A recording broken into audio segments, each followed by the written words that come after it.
My deal breaker, I can say right now, would be infidelity. However, however, I'm a believer, so it's all about what God tells me to do, and Thank you. that's a hard one because if God tells me you're gonna have to thug this out, which I don't think that He's gonna tell me that, but I don't know. But if He were to say that you're gonna have to thug this out, that's something I would have to sit back and surrender to Him.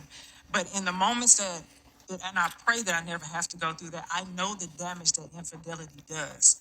That is my specialty, infidelity recovery. It breaks you down Yeah. so bad.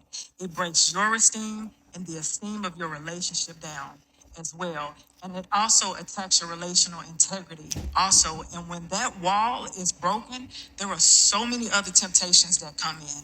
And now we have this hidden resentment. Now we have this misplaced anger. And now we have the inability to even be able to see one another the way that we used to be able to care for one another. The intimacy now is gone. Now we're detached, we're disconnected. And so now that also opens up the temptation to leave and go find somebody else. It's just damaging not just to you as well, but your family dynamic. Also, the people that you bring in, your social circle. So that would be my deal breaker because it'd be too much for me to cope with. And I know exactly what my capacity is, but I can't cope with something where I have to sit here subconsciously. I am dealing with this every single day. Now I'm having panic attacks when I wake up. I'm having anxiety. I'm having these anticipatory thoughts. It's just too many things to try to process. And most people, when they are cheated on, they lose themselves in the process.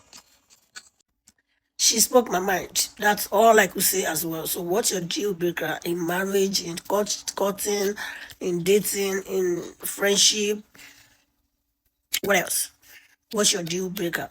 And do you also agree that no matter your dream breaker, and do you also agree that you must also listen to the Holy Spirit? You must listen to God because when things happen that way in the marriage, God will always speak because you have to take the matter to Him. I'm not talking about taking the matter to your friends. I'm talking about taking the matter to the owner of marriage, the one who made the institution. Okay, so if you take the matter to Him, whatever He asks you to do, then you go ahead and do that. And there's always kind of revelations and a way to make you feel better and all of that. And it also depends on your partner. If remorseful and ready to change, all of those will determine how you react later. So, what's your deal breaker in relationship and marriage?